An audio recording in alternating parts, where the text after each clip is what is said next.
Hi, everyone. Right, can everyone hear me? God, the room's really empty compared to this morning. But I hope you'll enjoy it. So I'm Shazia. I'm the CEO of NeuroInsight, and I'm here to tell you a little bit about how understanding neuroscience can really help to drive that long-term brand building, which is what we're all after, right? We all talk about how we're stuck in this short-term rut. So let's look in the brain and see if that'll help. So I think the first thing to point out is that we are really operating in a very, very cluttered landscape at the moment.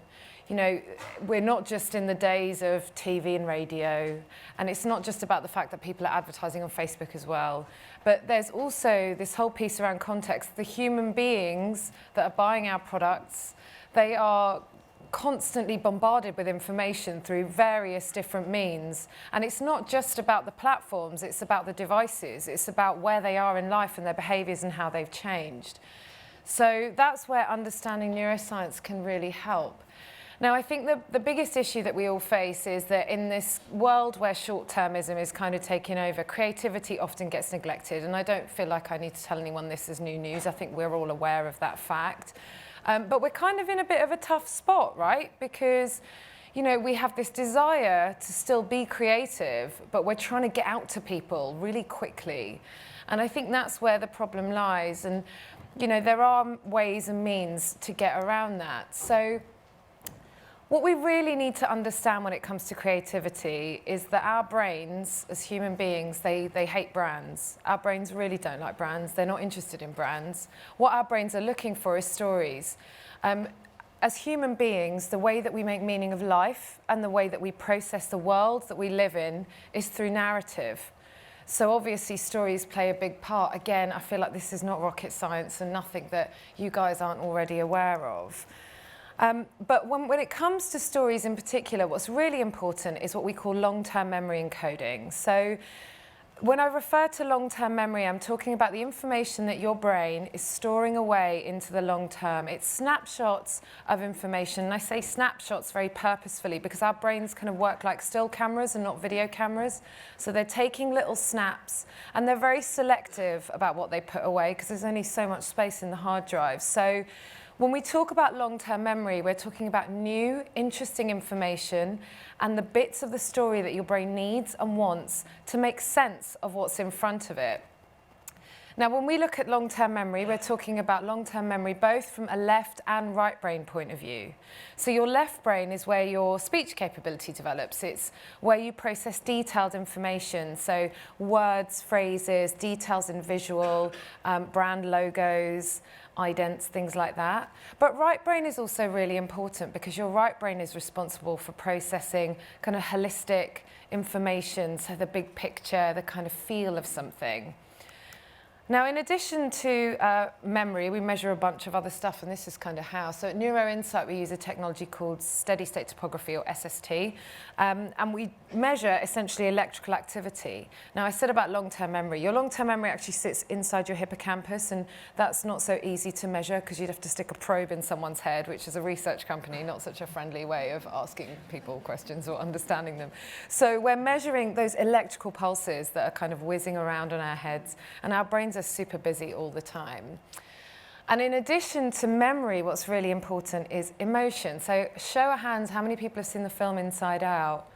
This is good, right? Because I go to some places where no one's seen it and I don't understand why. It's absolutely amazing. Not just because they actually spoke to neuroscientists when they made it, and so the little balls inside their heads are all colored for different emotions. That's a real analogy, but also because it's a great film in terms of understanding mental health, right?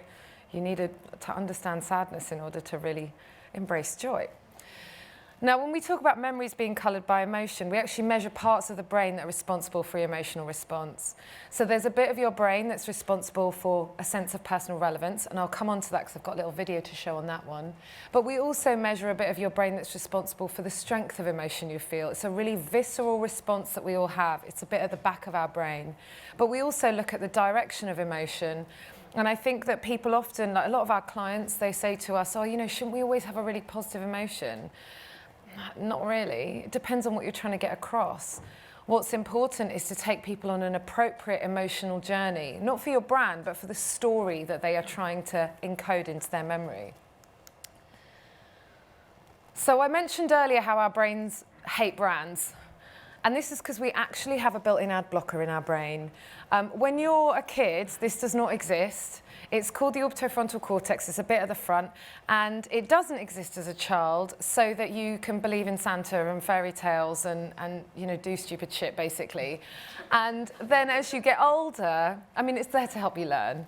But as you get older, what happens is that part develops. So in your teens, in your late teens, it'll develop. And it helps us to assess risk.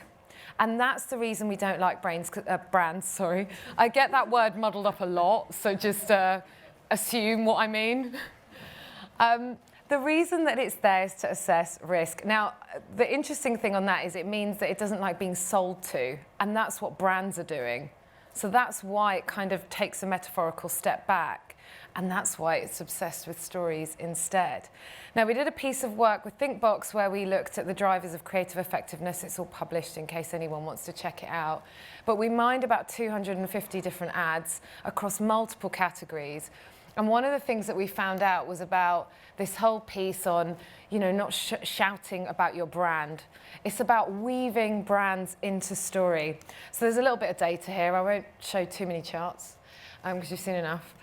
So up the side, you've got left brain long-term memory encoding. Now this is how much detail our brain is encoding. Along the bottom is approach and withdrawal. So that's the direction of the emotion. Now, as I said, that shouldn't always be positive. However, at the moment of end branding in a piece of communication, you want memory to be high, ideally above 0.7, because it's our magic number. That's the point at which it's been encoded. And you want a positive emotional response. So that's high levels of approach. Approach is your brain wanting to lean towards something, and withdrawal is it wanting to take a step back. So in an ideal world, what you want is high memory and high approach. Now, when we looked at different pieces of communication, we found that the ones that didn't work, surprise, surprise, are the kind of information science, price-led bits of communication, which I think currently, when we're looking at you know, advertising on social media platforms where you've got a tiny amount of time to put your point across, that's the first thing that happens. Your brand is up on screen. We've done a lot of work with Twitter and looking generally at social media and understanding how to optimize creative in that space, given the volume of time you have and the different kind of attention people are paying. But the rules still apply. You want things like real people, live filming.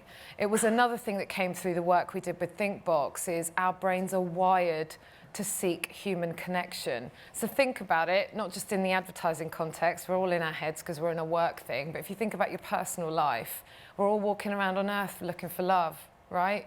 That's seeking human connection. Why would your brain not be looking for the same thing when it's watching an ad? So we know that actual human interaction does a lot. And we did some work with Twitter where we found that in the first 3 seconds of an ad on Twitter, if you have human interaction, the strength of the emotional response increases by 133% versus if you have no human interaction. So it's super powerful. Now, there is a slight danger, of course there is. If you tell a story and you do it really well, but you forget to weave your brand into the story, your brand can often be missed. Our brains work like still cameras, as I said, so they're taking little snapshots, but then they like to bundle the snapshots and parcel them away, because if you don't do that, you'd have a head full of Polaroids and you'd just be walking around confused all the time. So be careful not to be too detached. I'm going to show you an example of an ad which tells such a beautiful story, but there is a detachment from the brand, and you'll see from what I'm about to show you that at that branding moment at the end, the memory drops off. Now, I have to explain this chart before it starts to play. I'm hoping that I have to click it to play. Yes, I do. So this is what we call time series film. It's a trace of long-term memory encoding. So anyone who's ever seen NeuroInsight present will have seen lots of these. And along the bottom, you've got time. Up the side, you've got strength of brain response. Now, we measure second by second what's happening inside the brain. I think we get like 200 data points a second. So this will give a really granular view of every single frame, how your brain is responding. There's going to be 2 lines on the chart, a red one and a blue one. The red line is your left brain memory encoding, and the blue line is your right brain. So as I said, left is more detail. Blue is a little bit more big picture. And there's 2 dotted lines. Now they're reference lines because our brains are always kind of processing. If it was flat, that would be bad. But what we're looking for is the bit above the top dotted line at point 7. That's the point at which your brain has encoded something into its memory. So I'm going to play this and keep an eye on what happens at the end when the branding comes on. Is there sound? Yes.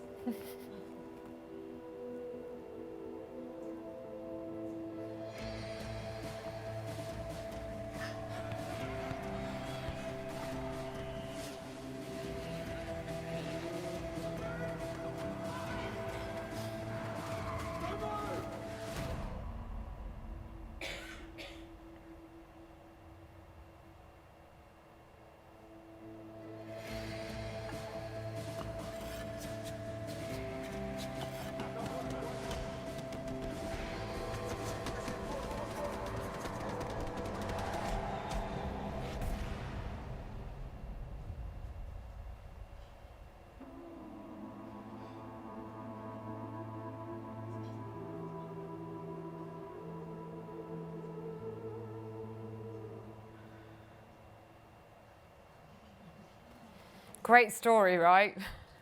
Lucozade nowhere to be seen until the end. And there's that beautiful moment where this lovely strapline comes on, and it says something like, nobody ever moved forward by standing still, right? And that's a lovely ending to a story. So the brand's sort of a bit redundant. And that's one of the reasons we need to weave our brand into a narrative, but not overtly shout it. So it's a bit of a fine balance. I'm basically saying it's not easy. Now, I mentioned earlier about our emotions being the things that colour our memories. So I very briefly said that there's a bit of our brain that's responsible for personal relevance. Now, this is a measure we call engagement in the neuroinsight world, but it's a really overused word in marketing. So what we're referring to is personal relevance. So if I showed you guys pictures of your favourite sports teams, members of your family, the brands that you work on, there's a part of your brain that would activate. Now, we've done some correlation analysis to look at which metrics are drivers of which bits, and we found that personal relevance is a driver of memory, which makes total sense, right? Because if something feels of relevance to you from an evolutionary point of view, your brain's going to think it needs it and therefore pack it away. Now, I'm going to show you how this can work in your favour and sometimes against you in the next campaign. And I'd like to caveat this by saying that I think that this campaign is absolutely phenomenal. I worked at P&G many years ago, so this campaign is quite close to my heart, even though I was nowhere near there when they made it, so I can't take any credit for it. But this is an example. It's the Gillette campaign I'm going to play on toxic masculinity. And I did a gender split on this and looked at the brain response of men versus women. Now, what we found, and you'll see this in the film, there'll be 2 lines on the chart again, and it's just for engagement, so personal relevance. But that's a single measure, not a double measure. And you'll see a dotted line and a straight line, one for each gender. And what this shows is if you do something which is really amazing in terms of story, but the sense of personal relevance doesn't matter to the audience that you're talking to, that can be an issue. Now, what we found when we did this, and we wrote an article about this, was the male brain, when they watched the ad, was less engaged. And it's because the idea of toxic masculinity and targeting men as a part of this campaign, where it fell down was that it felt like it was less relevant in their world. Whereas for women, it felt very relevant because it's something that impacts them in a different way. I often have this conversation with people when they talk about racism, and people often say, oh, but you know, London's not that racist, right? And I'm like, no, it's actually a beautifully diverse city and I love London, but you don't really see it unless it impacts your life context. And therefore, of course, your brain takes in information that's relevant to its context. So think about that when you're creating communication. So I'll play this for you. Oh, can we up the volume a bit, please? Oh, is this the best a man can get? Instead of excuses, we need to make a change. Men need to hold other men accountable. That's not how we treat each other, okay? Because the action we take today will be seen by the men of tomorrow.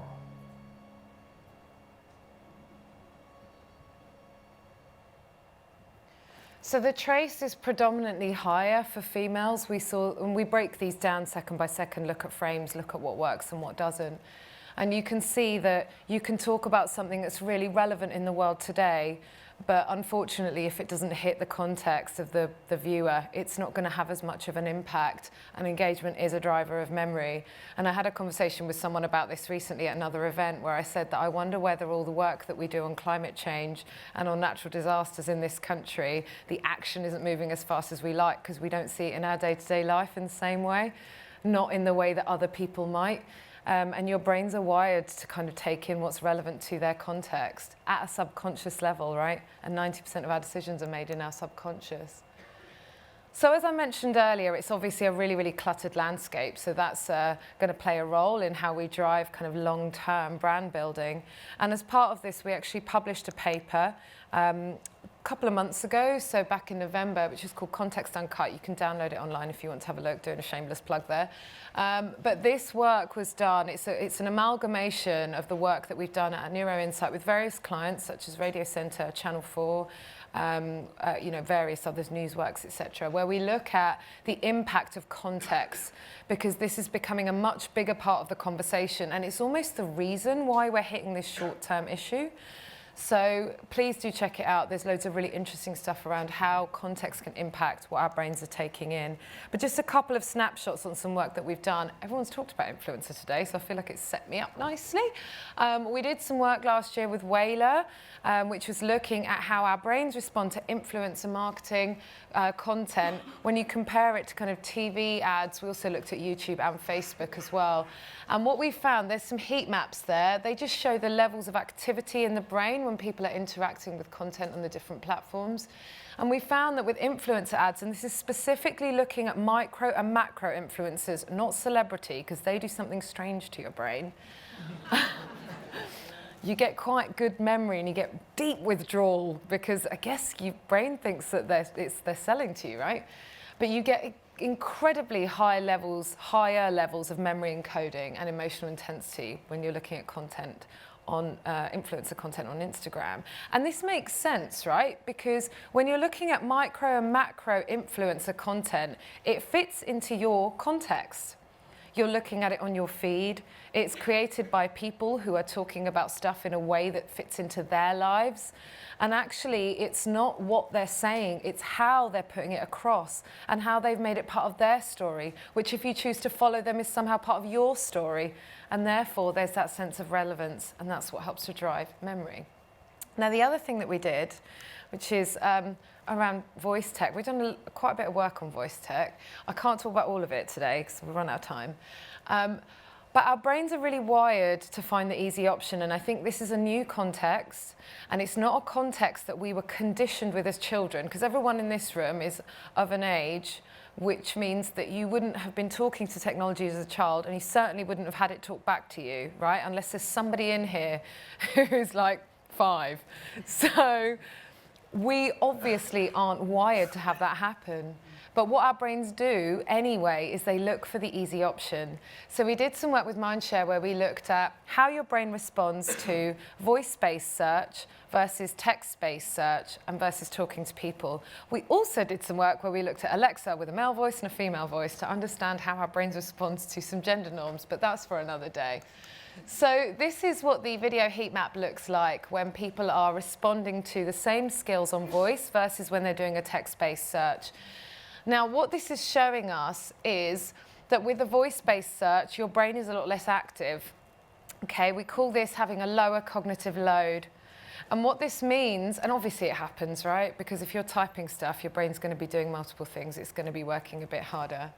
But what this means is, for the future, we may be looking at a world where perhaps our brain's looking for the easy way out, the cognitive load is going to be lower.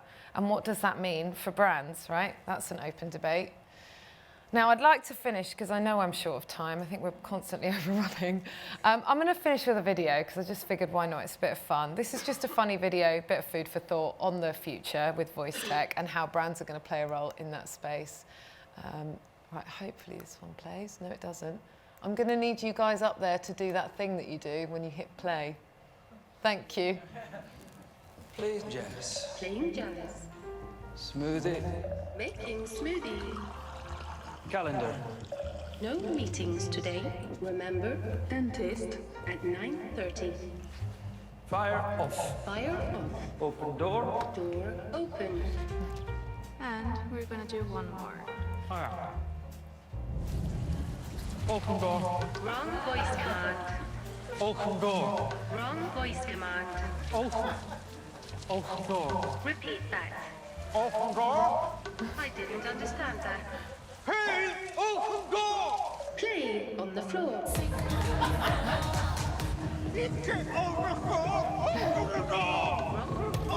command. Error. Hey, with a rock.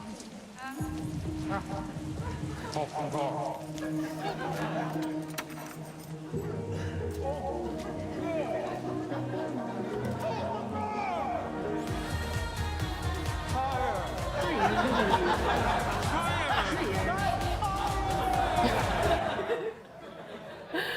All right, so it'll be interesting to see what happens next. Thank you.